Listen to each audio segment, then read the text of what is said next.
mayroon tayong coconut dito. Ito, ayan. Yung grated coconut, nilagyan ko siya ng sugar. Ayan. So, ilagay na natin siya sa bread. At saka yung red bean paste. Yung balance ko na red bean paste.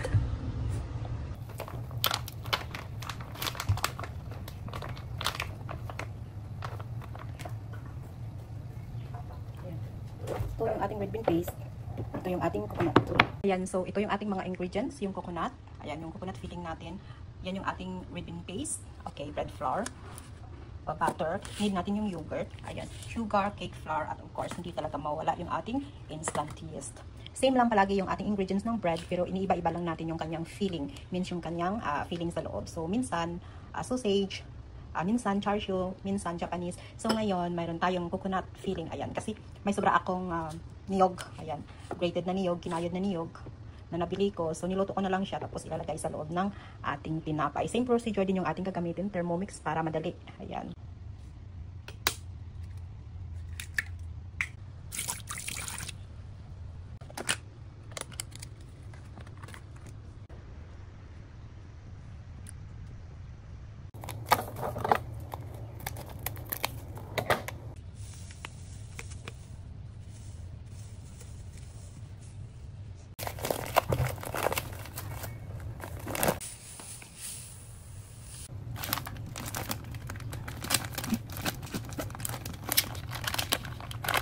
Bread flour at saka cake flour.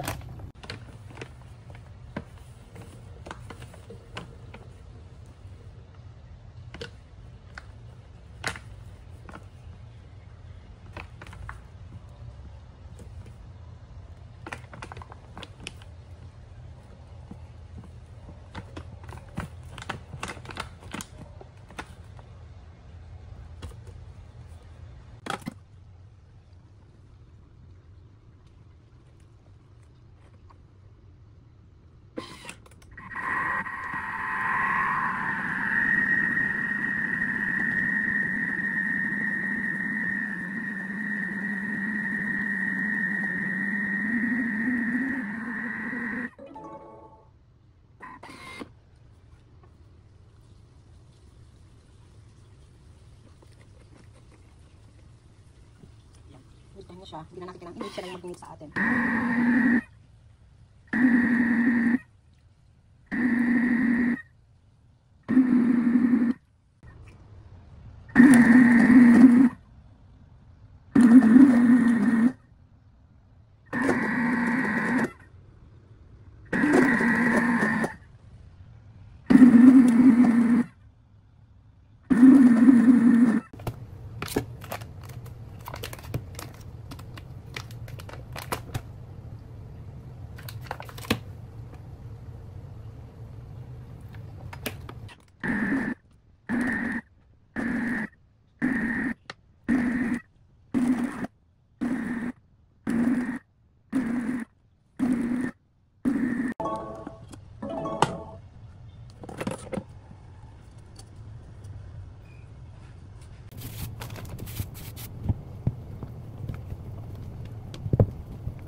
So, ganyan lang siya. So, takpan natin siya ng mga 15 minutes lang.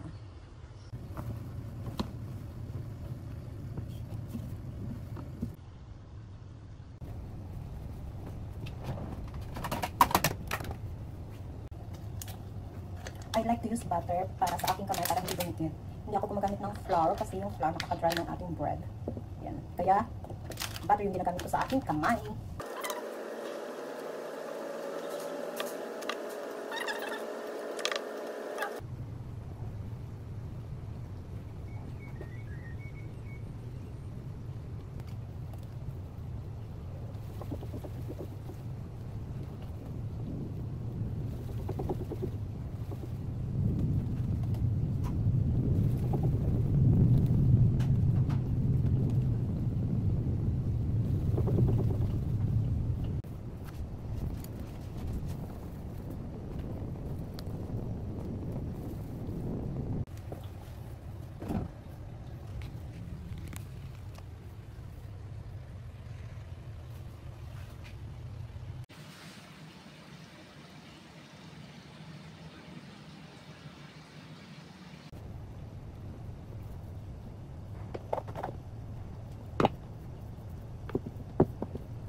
iwan, gawin natin sa coconut.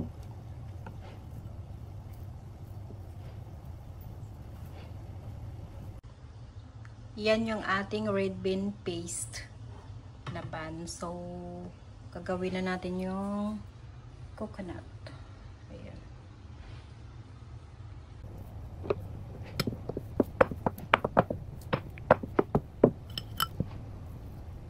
Ako mo, lagyan ko siya ng pandan.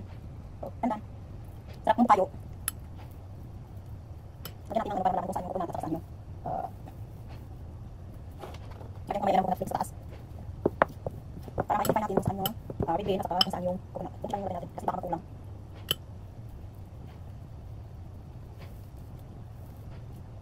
So, hinalo ko lang yung red bean paste at saka yung red bean bun at saka yung may coconut. So, para ma-identify natin yung coconut bun, lagyan natin ng flakes sa taas. At saka yung red bean mamaya, lagyan natin ng sesame seeds. Ayan. Ayan, so bali yan yung ating bun, Japanese yan. Ayan. Itong dalawa, ito yung red bean, ito yung coconut. So, lagyan natin siya ng coconut sa taas. Ayan. At yung red bean naman natin, lagyan natin ng black sesame. Ayan.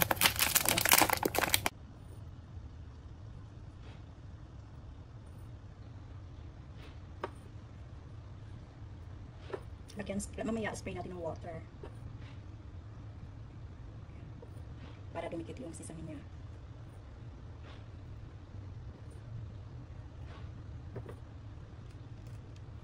Ayan. Ayan. So ayan, i-rest natin siya ng 1 hour. Para natin siya. Ayan lang.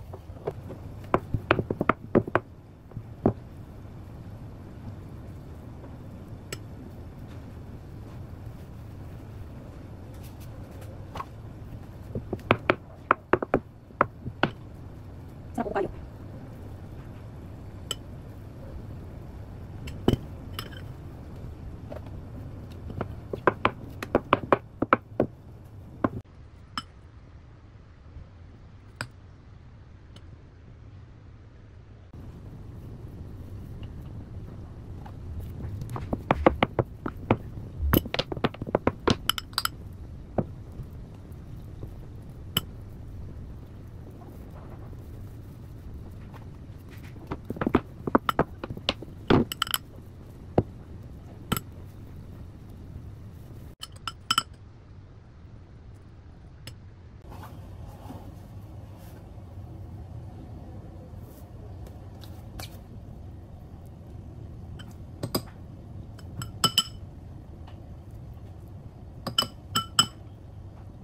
Ubusin ko na lang to. Tapos may sobra akong tatlo. Ayan. May sobra akong tatlo. Gawin ko na lang siyang, lagyan ko na lang siya ng cheese. Cheddar cheese.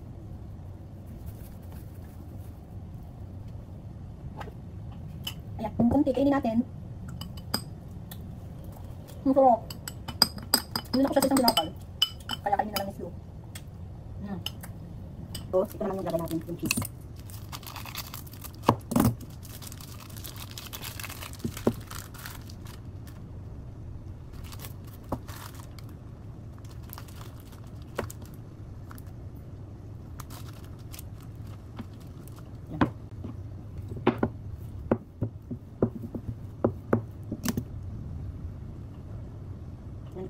Ito lang cheese ko.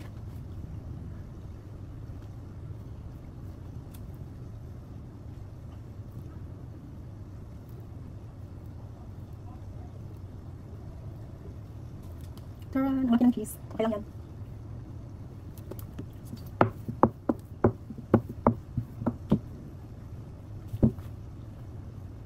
Tatlong ano.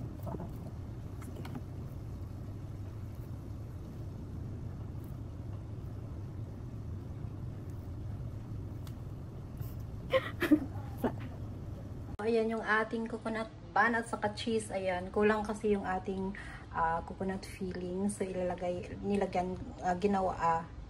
so, ayan yung ating coconut bun.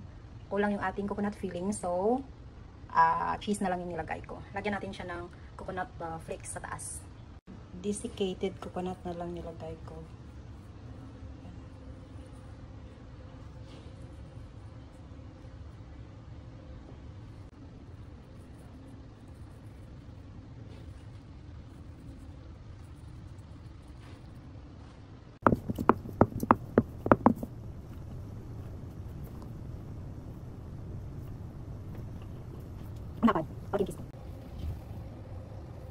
I-cover din natin siya ng 1 hour.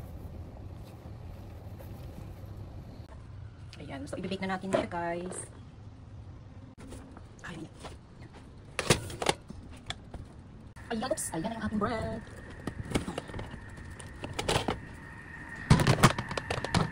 Tapos ito naman yung ating ilagay sa loob.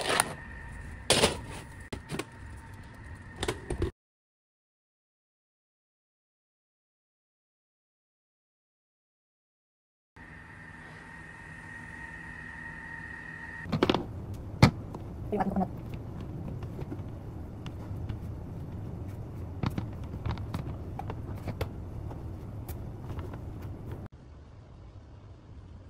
Oops. Ano yung kanyang cheese?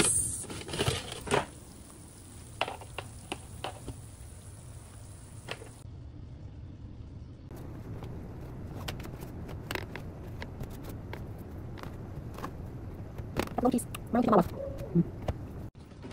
So, ayan yung ating bread today. Coconut bag at saka Japanese red bean with 2 cheese. So, that's all, guys. Thank you for watching. Maraming salamat sa always na pagsuporta kay Kyo Money, Times Club, Strawberry, Empire Reborn, Wristbackers, Marathoners, Life Journey, Tulong 1, Tulong 2, Sakalam. Ayan, maraming salamat sa always na pagsuporta sa aking channel. Thank you, everyone!